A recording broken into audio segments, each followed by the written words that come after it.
objection that has been raised is that enough preparation was. Who is running this house? Is the chair running this house or somebody is sitting here? You please continue. Thank you, sir. Let Thank him you, have Chair. his, There is also an argument.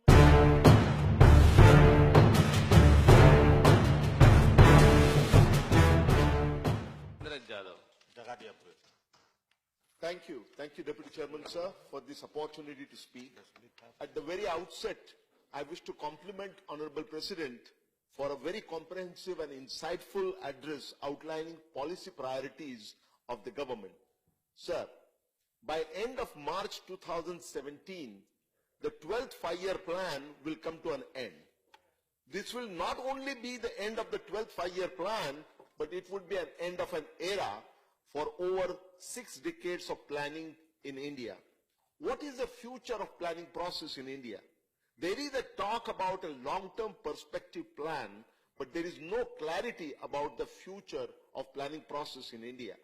I wish the Honorable President had elaborated on this critical issue which has a bearing on the future of Indian economy and the Indian society. The second issue that I want to raise, sir, is an implementation issue. Reportedly, a very large amount of allocation for scheduled caste and scheduled tribe student scholarships have not been spent. Reportedly, the amount is as large as a few thousand crores. This is, sir, a grave situation that merits immediate and urgent attention. Third issue that I want to point out is the abolishment of the scheduled caste sub-plan and the tribal sub-plan. As you are aware, scheduled caste sub-plan and the tribal sub-plan were established in 1979 and 1975 respectively, linking the allocation for the empowerment of scheduled caste and scheduled tribes in proportion to their share in the population at the national level as well as at the state level. Regrettably, there is now an abolishment of the scheduled caste sub-plan and the tribal sub-plan, and they are being replaced by general schemes like allocation of welfare for scheduled caste and scheduled tribes. Instead, there should be a transparent, accountable, efficient and effective centrally sponsored scheme, umbrella scheme for scheduled caste and scheduled tribes, which will continue to link scheduled caste and scheduled tribe allocations to their respective shares in population. Sir, much has been said about demonetization. I have supported demonetization from day one. I am convinced, sir, that demonetization entails short-term gain, short-term pain and a medium to long-term gain. What has happened, sir, is that the short-term pain has been exaggerated while the long-term gains have been underplayed. There have been serious objections have been taken. I'm not going to go over all of them, but I want to point out 2 or 3 of them. One of them, a very serious objection that has been taken, is that money has been taken away from the poor people. Actually, what has happened or what is happening is exactly to the contrary.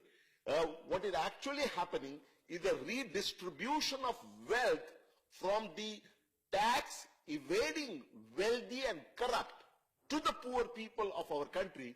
This is a Robin Hood kind of job that the Honorable Prime Minister is doing, for which we need to compliment the Prime Minister rather than criticize him. The second one, there is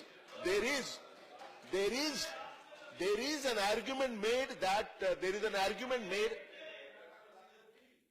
Sir, You please listen. You please continue. Yeah. The second point, that I want to make about demonetization is that there is a lot of talk that the total amount of fake currency in our country is only 400 crores. So if the total amount is only 400 crores, why do we demonetize very large amount of currency, more than 14.5 lakh crore of currency? Because the ratio of fake currency to the total currency is very small, 0.02%. Sir, this is a very insensitive kind of argument, because what is being done is to make a strike against the counterfeit currency which has been financing the terrorism in our country. Now, if somebody says, how many people have died out of terrorism? In our country, sir, from 1993 to 2016, the total number of deaths coming from terrorism have been something like 35,000. Now, if somebody makes an argument that what is the ratio of the terrorism-related deaths of 35,000 to the total Indian population of more than 125 crore, that ratio is incredibly small. Does that mean that the terrorism problem is a small problem? So what is being done is to make a strike, and a very right kind of decision has been taken to make a strike at the fake currency issue. The third objection that has been raised is that enough preparation was... Who is running this house?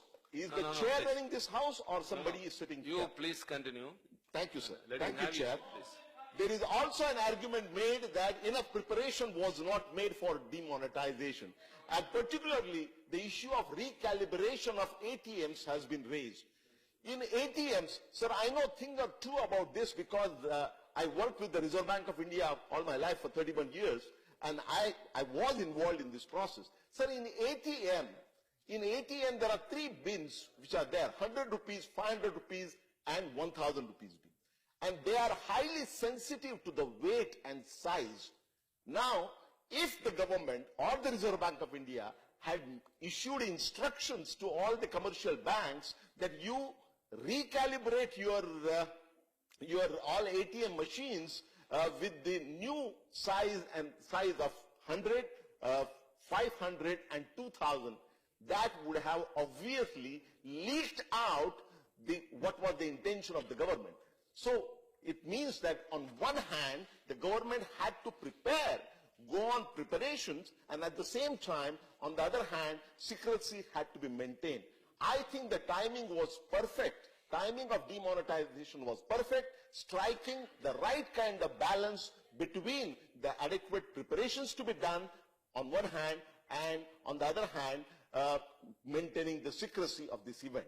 So it is fully justified. The fourth point that I want to make about demonetization is that a lot of people believe that the money which has come back to the banks, very large amount of money has come back to the public sector banks and private sector banks, more than 14 lakh crore. Some people see that as the failure of the scheme. It is exactly the opposite.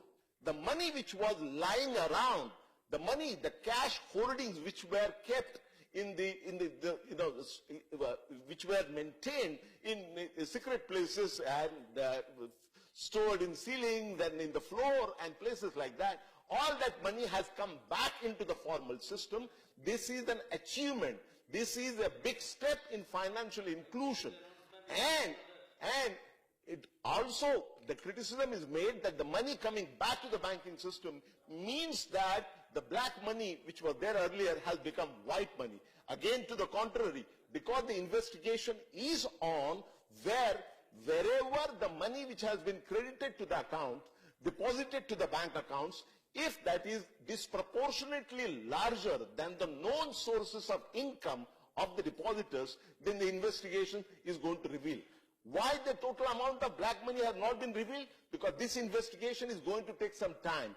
Even in the 31st December speech of the Honorable Prime Minister, people said that the total figure was not disclosed.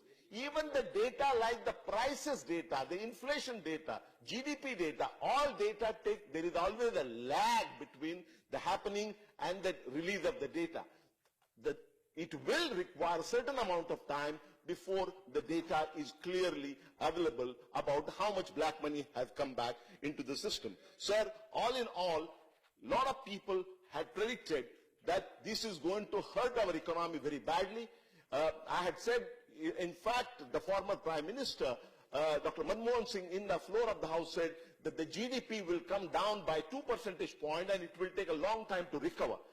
You know, all the estimates show that the actual decline in GDP rate of growth is going to take place only in the third and fourth quarter of the current financial year, and from the year beginning 1st April 2017, in the new financial year, not only the growth rate will come back to the earlier levels, but this will be an acceleration of growth with creation of a lot of jobs. So this is demonetization is changing completely changing the way the Indian economy has been functioning, has been operating. It is going to make it more transparent, more accountable, more clean, and therefore more sustainable growth in future. Sir, I thank you for indulging and also thank you for giving me this opportunity to speak. Thank you very much. Thank you very much.